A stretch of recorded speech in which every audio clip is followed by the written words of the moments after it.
Urip anyar Panglimbang 5 menit dina Senin Legi tanggal 19 Januari taun 2026 kapethik saka Injil Markus bab 2 ayat 18 tekan ayat 22.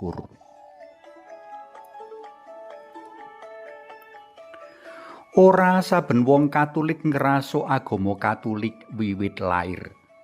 Akeh sing ngrasuk agama Katulik sawise diwasa kanthi cara ninggalake kapitayan lan pakulinan lawas kang ora laras karo kekatulikan.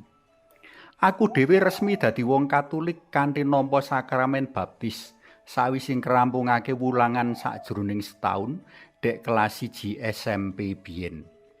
Kang kudu kasadari yaiku sawise dadi Katulik wong kudu ngiklasake kapitayane kang lawas banjur kanthi sapenuhing ati ngrasuk kekatulikan. Kanthi mengkono wong bisa kanthi wutuh ngayati pakon lan piwulang Katulike. Kira-kira pratelan iki kang bisa kadudut minangka piwulang saka waosan dina iki.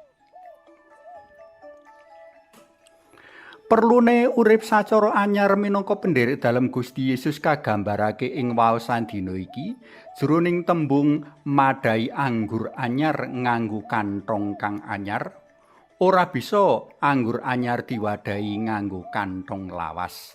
Teneh kanthonge bedah. Anggur anyar nggambarake Gusti Yesus sarta piwulang dalem kang anyar. Sinebut anyar jalaran Gusti Yesus rawuh ana donya saperlu nganyarake piwulang Toret kang wis kadaluwarsa kanthi cara ngoreksi, ndandani lan balekake marang hakikat Toret kang sakmestine. Akeh hukum sabat kang nyimpang saka sing paugeran Toret sakawit jalaran katambah-tambahi dening manungsa kang ing kene para ahli Toret lan wong-wong Parisi. Isih eling to karo pakon mripat winales mripat sarta untu winales untu. Sawijining hukum balas dendam kang kejaba amung nimbulake kasangsaran uga ora ana pedhote. Isih eling uga to wong-wong kang padha pamer nindakake ibadah ing dalan-dalan kang langsung kasumurupan dening liyan supaya wong duwe panemu menawa dheweke kuwi banget ing saleh uripe. Isih eling uga to wong sing sadurunge nyemplungake dana ana ing kotak dana, duwite dijering-jering, dikiting-kitingake karben wong nganggep dheweke luwih blobo lan lomo. Wong kang dadi pendherek dalem Gusti Yesus kudu gelem ninggalake pola pikir Yahudi kang kaku lan legalistis, apa meneh kang kebak ing semu lan lelamisan iku. Sewalike, para pendherek dalam Gusti Yesus kudu tumindak linandesan ati kang becik, resik sarta tulus. Para pendherek dalam Gusti tumindak becik ora merga wedi paukuman, ananging amarga iku piguna kanggo kabecikan lan karaharjaning pepadha, awit kanthi mengkono bisa dadi sambung asta Allah kang maha tresna. Mula ora ana meneh hukum balas dendam, wit ginanti paugeran tresnani mungsuh.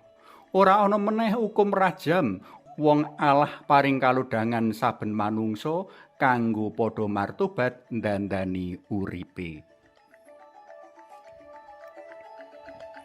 Para tresna pelem kinasih, anggur anyar prayoga kawadahi kanthong kang anyar.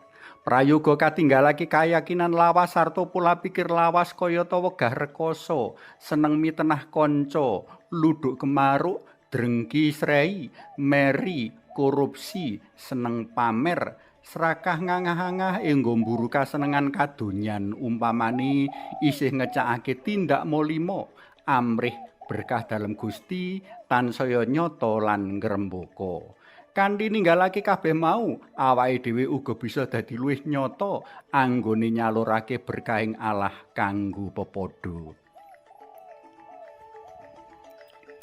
Suwawi sami munjuk, kunjung asma dalem Yang Rama Sayang Putra Tuwin Yang Roh Suci. Amin. Alam asih kawula menjus manuwun awit kapitayan Katulik ingkang mulangaken kasampurnan. Mugi kawula boten mangu-mangu ngayati kekatolikan awit sampun ikhlas nilaraken kapitayan lami ingkang pangajinipun langkung asor tinimbang kapitayan ingkang kawula rasuk ing dinten menika. Amin. Konjong asma dalem Yang Rama sayang Putra tuwin Yang Roh Suci. Amin.